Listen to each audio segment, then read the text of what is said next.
For over 2 millennia, the core doctrine of Paṭicca-samuppāda, commonly known as dependent origination, has been taught strictly as a sequence. The standard model maps the arising of conditioned existence as a linear progression, beginning with ignorance and terminating in death. Structural analysis of the early texts suggests this linear interpretation is incomplete.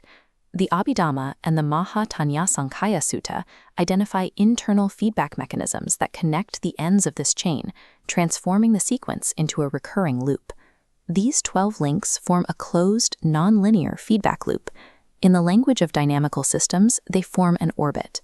Within the E8/CFT observer layer phase space, this structure acts as a stable limit cycle attractor, a path that naturally captures and holds the system's trajectory.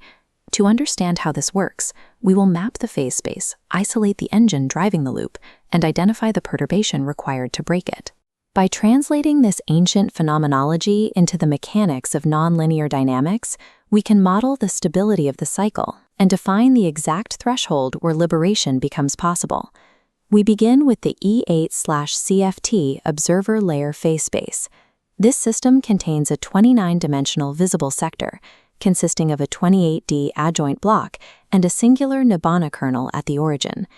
The 12 Niddhānas of the Buddhist tradition are not external variables added to this framework. Each link maps to a specific operator state within the E8 root lattice, such as the non-Hermitian comma generator. This allows the entire 12-link chain to be expressed as a zero-parameter transformation. We can track the system using a Nibbāna state vector, which moves along a specific orbital trajectory in this 12-dimensional space. As it travels, its coordinates update to reflect the progression from initial bias through to the termination of the current state. In this model, the wheel of life represents the literal phase portrait of an instantiated observer. The engine of this limit cycle is the mutual loop between consciousness and mind and matter, found at links 3 and 4. The Mahā-Tājñā-Saṅkhāya Sutta explicitly describes this as a bidirectional conditioning relationship, an internal feedback loop where each element sustains and perpetuates the other. In the forward direction, the consciousness projector selects specific eigenmodes of the lattice to generate the mind-matter state.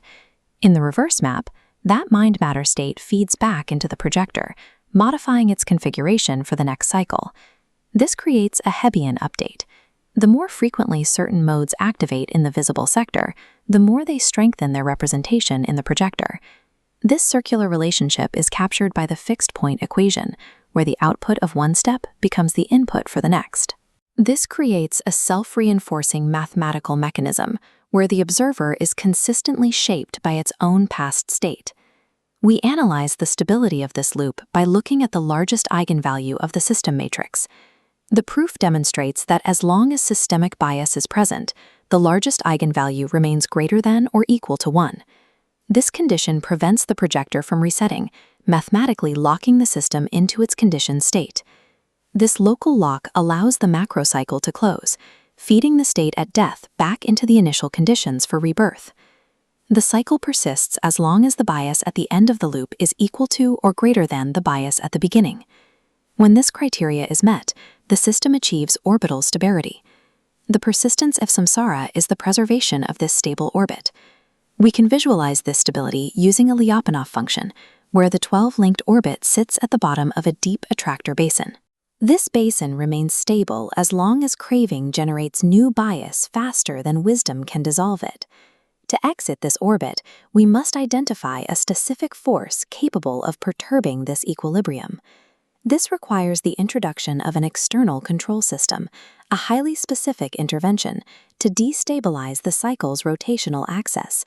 That system is the 37-factor controller, which utilizes the Paññā faculty to target the root of bias. This controller reverses the stability condition, forcing the dissolution rate to exceed the generation rate. When this threshold is crossed, the attractor basin instantly flattens.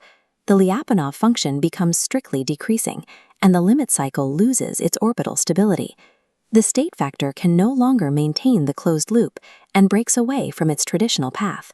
This is the cessation cascade, or Nirodha, a wave of destabilization that propagates through all 12 links simultaneously. The trajectory spirals inward, exiting the saṃsāric basin and moving toward the absolute origin of the phase space. This origin is the Nibbāna kernel, the globally stable fixed point of the E8 system. The ultimate result of this destabilization is a complete collapse into a final, unbroken state of absolute systemic rest. The 12 links describe the architecture of the cage, while the E8 CFT framework provides the zero-parameter mechanics required to exit it.